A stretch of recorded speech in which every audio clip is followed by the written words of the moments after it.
Hi friends, good evening.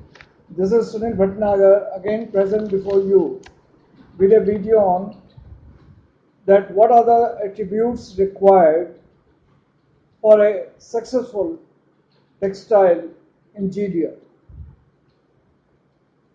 Friends, अगर हम बात करें तो सबसे पहले हमें ये पता हम लगाएं कि टेक्सटाइल होती क्या है, whether it is an art or it is a science. तो अगर हम देखें कि एक technical it is a art as well as science जो कि फाइबर्स के द्वारा हम जो है कपड़े को शक्ल फाइनली हम देने में जो है सक्सेसफुल होते हैं। अब ज़्यादातर आज के टाइम में हमने देखा है कि हम जब कोई भी प्रोफेशन चूज करते हैं तो उसमें हम सिर्फ ये देखते हैं कि हमारे नंबर कितने आए, जबकि एक्चुअल में लंबे समय तक उस प्रोफेशन में टिकने के लिए there are certain attributes which are required, और उसमें सबसे जरूरी जो है वो है physical attributes. As we all know that the machines are quite taller in our department. हमारी जो हियरिंग सेंस है वो सही होनी चाहिए। हाइट जो नॉर्मली हम प्रेफर करते हैं it should be 5 feet 8 inch for the males and 5 feet 2 inch for the females. I side जो है वो 6x6 होनी चाहिए।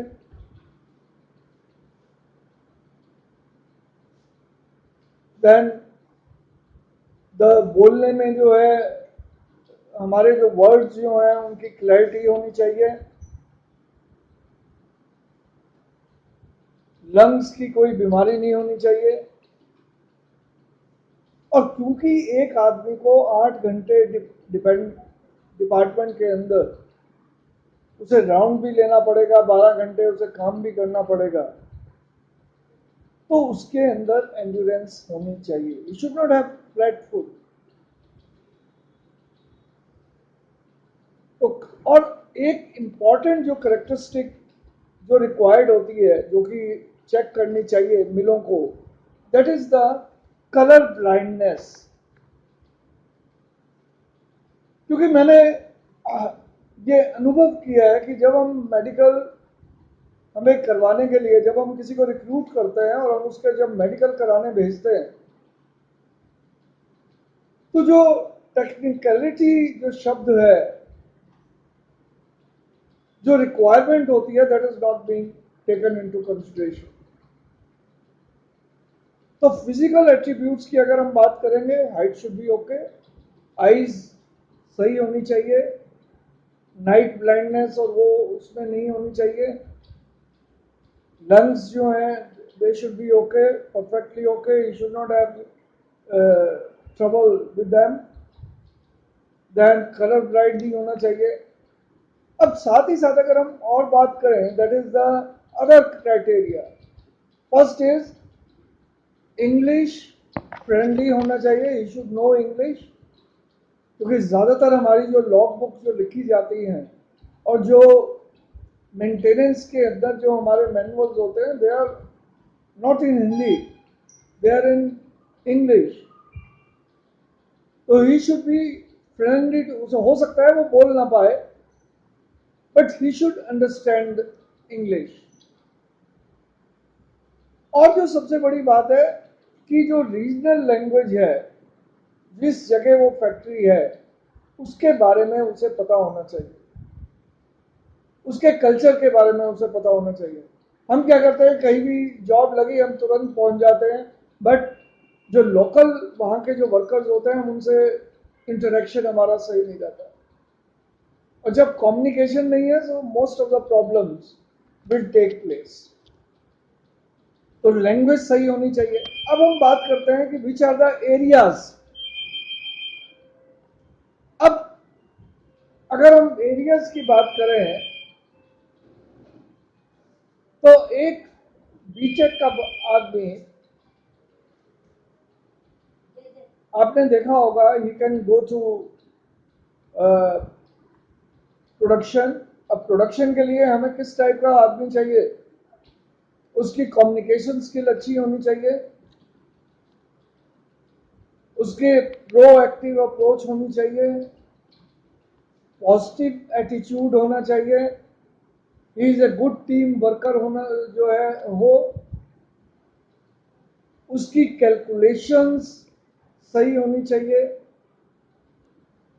उसको जो है अपनी मशीन के बारे में पता होना चाहिए, और साथ ही साथ ही शुड वो अपने नीचे वालों से काम लेने वाला होना चाहिए। अब मैंने एक प्रोएक्टिव वर्ड यूज किया। What is proactive? प्लानिंग उसकी अच्छी होनी चाहिए। अगर मान लो मुझे पता है 2 महीने बाद कोई त्योहार आना है या शादी का सीजन आना है, तो he should work on that कि उस समय अगर लेबर शॉर्टेज होगी तो मुझे किस प्रकार से काम करना है।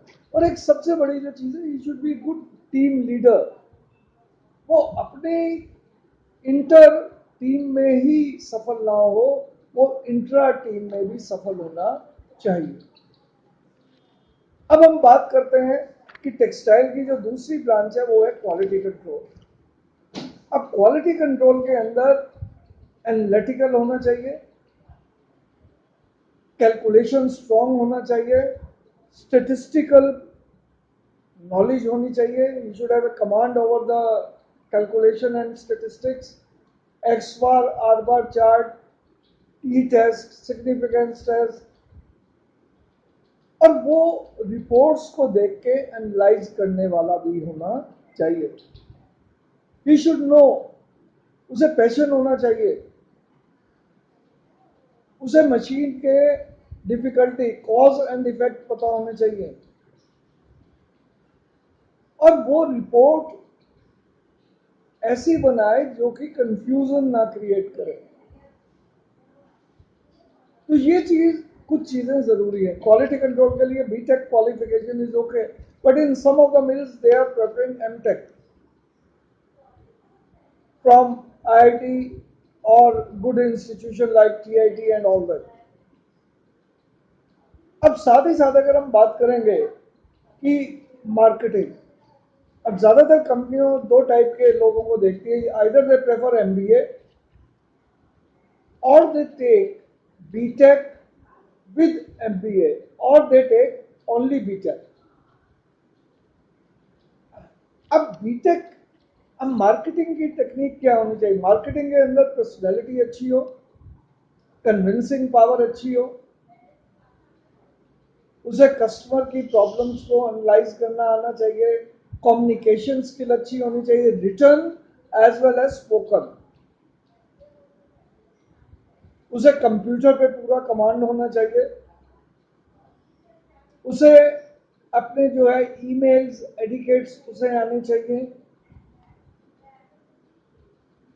And another way person is marketing वाले को अपनी प्रोसेस की कैपेबिलिटी, उसे अपने प्लांट की कैपेबिलिटी के बारे में पता होना चाहिए। हम लोगों ने कई बार देखा है कि वो, हमें पता होता है कि हमारी ये मशीन नहीं बना सकती, मगर ऑर्डर हमने ले लिया, तो उससे क्या होता है? या तो आप उसे रिजेक्ट करोगे या फिर हम अपना मजाक उड़ाएंगे कि हमें ये भी नहीं पता। तो ए पर्सन इन मार्केटिंग, उसके अंदर सबसे बड़ी जो चीज है कि वो टेक्निकल नॉलेज के अलावा उसे अपनी प्लांट की जो कैपेसिटी है कि वो क्या प्रोडक्ट बना सकती है, कितनी प्रोडक्ट एक दिन में बना सकती है, उसी के हिसाब से पता होना चाहिए। अब उसके अलावा अगर हम टीचिंग की बात करें, इन प्रोफेशंस में we can go in teaching also. अब टीचिंग की जो आजकल जो रिक्वायरमेंट है, if you go to diploma colleges, then most of the diploma colleges they prefer MTech, but if you are going to A grade institution, then they prefer PhD also.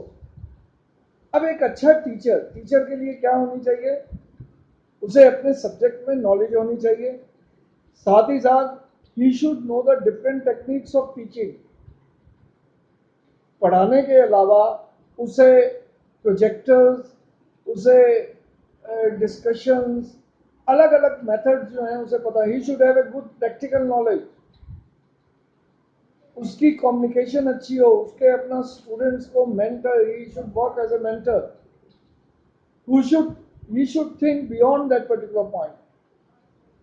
अब इसके अलावा अगर हम मेंटेनेंस डिपार्टमेंट की बात करेंगे तो maintenance में हम ज़्यादातर they can be mechanical engineers, but as well as we can take the BTech student।